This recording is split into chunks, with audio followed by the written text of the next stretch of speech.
haberme invitado. Me gustaría hacer una especial mención a Beatriz García, que ha sido mi vía directa de contacto con la asociación para realizar este estudio y sobre todo para empezar a trabajar directamente. Yo soy gastroenterólogo, trabajo en el Hospital Vallebrón y desde hace 3 años aproximadamente ya estoy encargado de la afectación digestiva en esclerodermia en un equipo multidisciplinar que lidera la doctora Carmen Pilar Simeón.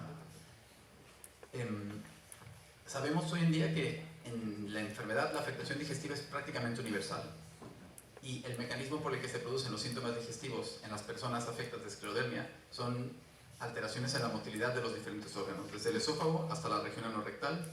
Cuando estos órganos se mueven mal, dan molestias y cuando se mueven muy mal, incluso complicaciones. Me gustaría poner un ejemplo de cómo hoy en día se atiende la afectación en la enfermedad.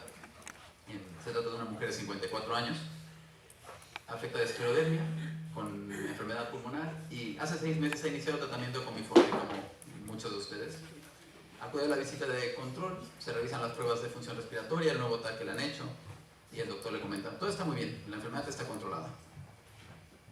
La paciente le dice, doctor, desde que he empezado este nuevo tratamiento tengo diarreas, y he leído que puede ser el Miforti. Y esta interacción suele terminar con bueno, la diarrea es un efecto adverso frecuente del Miforti, pero es necesario que lo tome para evitar progresión de la enfermedad. Viene una parte de dudas de, bueno, hay algo más que se puede hacer, puedo cambiar la dieta, hay algún otro tipo de tratamiento. Y en general la dinámica suele ser, todos los tratamientos pueden producir diarrea, el Miforti, que es muy importante que lo tomes, continuemos así, y termina con un está bien, gracias. El doctor está muy contento porque ha logrado mantener el tratamiento que modifica la enfermedad, pero los pacientes suelen irse a casa con muchas dudas y con una sensación de que algo no ha ido bien. Esto se ha estudiado,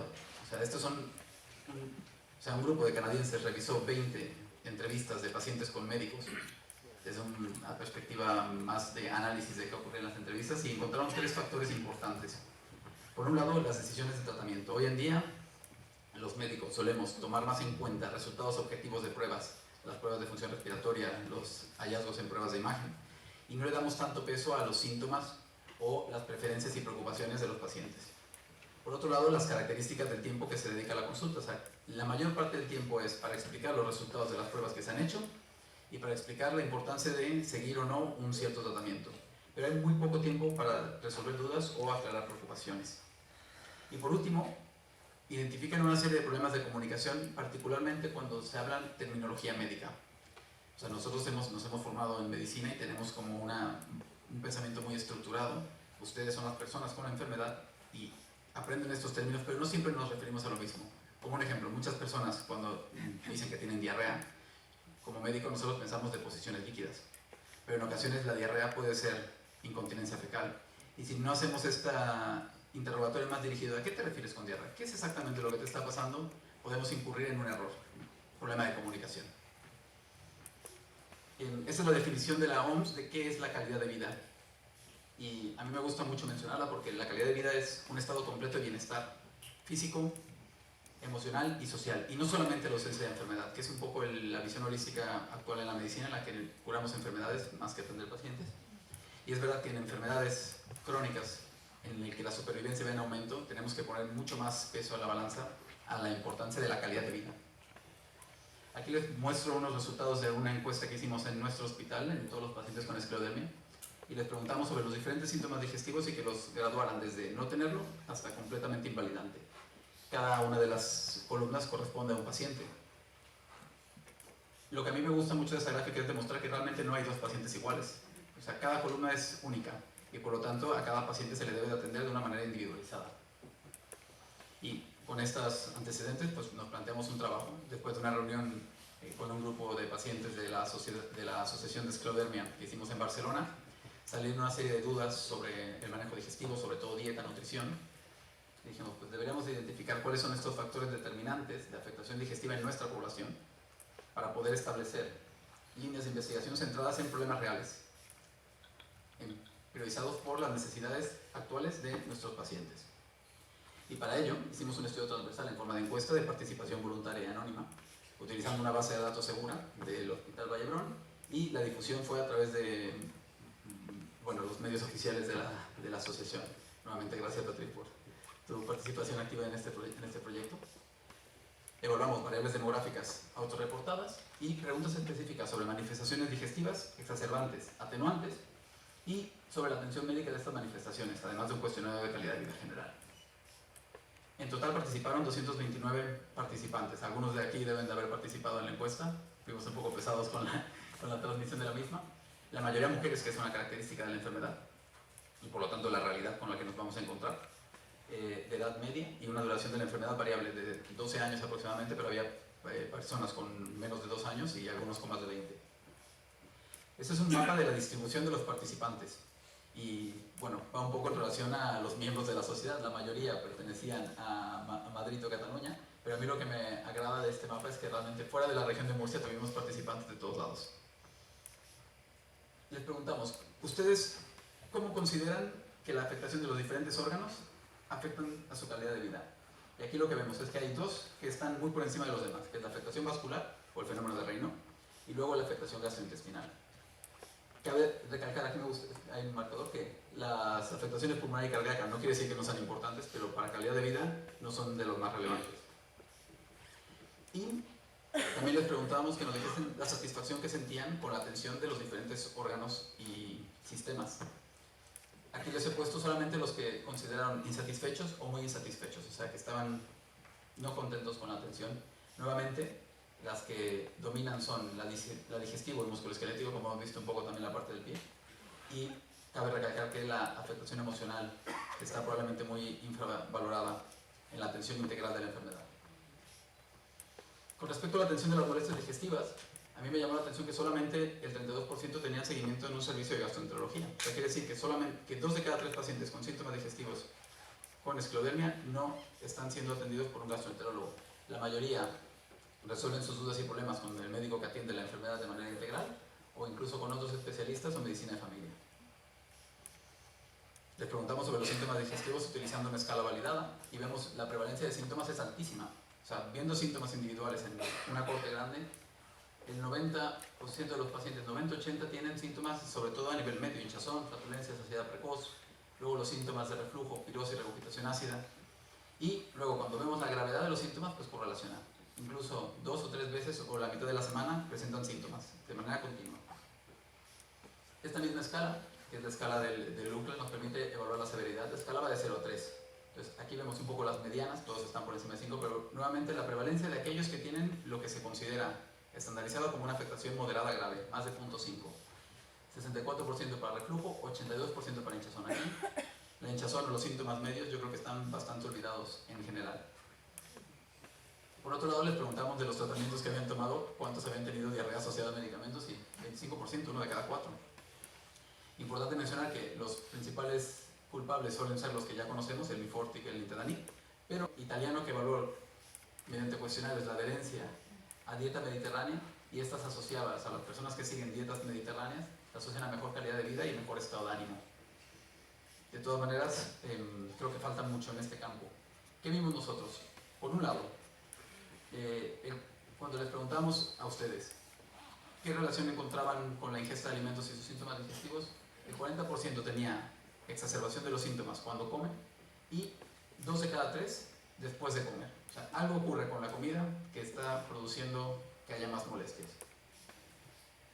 Y esto modifica las dietas de nuestros pacientes, pues les preguntamos qué tipo de restricciones alimentadas realizaban. El 71% restringían algún tipo de alimento. ¿Y estas restricciones de dónde venían? Pues en 2 de cada 3 por restricciones propias, autoaprendizaje. Estas cosas me saben mal o me sientan mal, las quito. Muy pocos tenían atención por dietistas, tanto en la sanidad pública como privada, y mucho menos recomendaciones médicas. Aquí me gustaría, hicimos una selección de diferentes grupos de alimentos que se asocian a síntomas digestivos y vemos que la mayoría refería que los síntomas empeoraban con alimentos altos en grasa o con alto contenido en fibra y muy poco con huevo o gluten. Eso es importante porque este tipo de alimentos están más asociados a problemas de la motilidad y este tipo de alimentos están más asociados, sobre todo el huevo y el gluten, más asociados a problemas alérgicos de hipersensibilidad, que no parece ser el problema. Entonces con eso también podemos un poco enfocar en cómo hacer intervenciones en un futuro para mejorar la tolerancia a alimentos. También les hicimos una serie de preguntas de un nuevo cuestionario que se llama NIAS. Es un cuestionario que consta de 11 preguntas y nos permite detectar alteraciones de la conducta alimentaria que no están llevados por el peso, sino por los síntomas digestivos. Este cuestionario está validado en pacientes con enfermedades digestivas, nunca se había usado en esclerodermia. Y lo que vimos es que de todos los que contestaron el cuestionario, la mitad tenían un screening positivo para un trastorno de la conducta alimentaria. Hay 3 subescalas, una que se relaciona al poco apetito o la falta de ganas de comer, otra que es el miedo a que los alimentos reproduzcan los síntomas digestivos, y una tercera es lo que se considera quisquilloso, personas que son muy cuidadosas con lo que comen. Todos los que, o sea, si comparamos los que tenían el NIAS positivo con el que tenían negativo, primero, se asociaba a más necesidad de soporte nutricional, o sea, que estuviesen tomando suplementos o vitaminas, y también eran un grupo de pacientes que restringían más alimentos. Por lo tanto, considero que el NIAS es una buena manera de tratar de detectar a aquellos pacientes que necesitan más soporte de entrada. Y cuando les preguntamos si habían perdido peso en los últimos 3 meses, fíjense cómo las barras naranjas son mucho más altas. O sea, los que contestan positivo para nuestro screening de NIAS se asocia también a pérdida de peso en los últimos meses. Aquí, esto es un análisis de correlaciones. El 1 es perfecto y el 0 es que no hay ninguna correlación. Quisimos correlacionar cómo se comportaban estas escalas de NIAS con las diferentes escalas de síntomas digestivos, y encontramos que efectivamente los pacientes que tienen más síntomas de tipo hinchazón o riesgo de manchado, de incontinencia fecal, son los 2 que se asociaban como síntomas más fuerte a las restricciones de alimentos. Y estas 2 subescalas, que es función social y bienestar digestivo, hablan más de la calidad de vida digestiva. Obviamente están muy relacionadas con las restricciones de alimentos. Y por último, como les habíamos preguntado también datos de calidad de vida, preguntamos si la calidad de vida es diferente entre los que tienen restricciones de alimentos, o sea, tienen trastorno de la conducta alimentaria, y aquellos que no. Esta línea marca lo que es normal en la población española. Esto está estandarizado, los valores son normalizados españoles. Entonces, primero vemos que en general en calidad de vida, los pacientes con esclerodermia tienen menos calidad de vida que la población general. Pero si se fijan, las columnas oscuras están por debajo de las columnas blancas, o sea que aquellos que restringen más alimentos o que tienen más problemas con la ingesta tienen peor calidad de vida que el grupo que no. Y ya por último, también quisimos evaluar cómo está hoy en día el panorama del tratamiento farmacológico de las molestias digestivas. Aquí hicimos un pequeño grupo de los diferentes medicamentos según cuáles son las indicaciones más habituales. Y primero, la prevalencia de uso. La gran mayoría de ustedes o de los pacientes referían que estaban tomando protector, el inhibidor de secreción ácida, omeprazol, pantoprazol, etc. Pero a mí lo que me llama la atención en verde es que muy pocos pacientes están recibiendo tratamientos farmacológicos probados para las demás manifestaciones. Algunos los han probado, pero muchos nunca han probado ninguno. Y cuando les preguntábamos por la satisfacción, nuevamente en verde es que están contentos o encontraban que el medicamento realmente tenía un beneficio, y en rojo ninguno, y en gris indiferente. Vemos que efectivamente los inhibidores de la bomba de protones y los antiácidos en general tienen una buena satisfacción, o sea, funcionan, pero la satisfacción con el resto de medicamentos es mala. De hecho, la gran mayoría están en el grupo de indiferente. Algo estamos haciendo mal, o no hemos encontrado cuál es la solución para tratar este tipo de problemas. Y por último había una pregunta abierta de cuáles consideraban que eran las prioridades o qué les gustaría en lo que trabajásemos. Solamente 83 contestaron, tengo que decir que la mayoría me la dejó en blanco, pero un poco integrando los 4 grandes problemas que identifiqué de todos los mensajes libres. El principal y nuestro enfoque a futuro, el tema de la nutrición. No sabemos nada de dieta y nutrición específicamente para esclerodermia, tenemos que meternos en ello. Optimizar los tratamientos dirigidos a las molestias digestivas, reconocer la afectación digestiva como una parte integral de la enfermedad, y un pequeño grupo nada despreciable de incontinencia fecal. Con eso yo lo que concluyo es que la afectación digestiva sintomática es muy prevalente en nuestra población. Necesitamos mejorar la atención especializada. Tenemos que desarrollar líneas de investigación enfocadas en los problemas principales, que es sobre todo nutrición y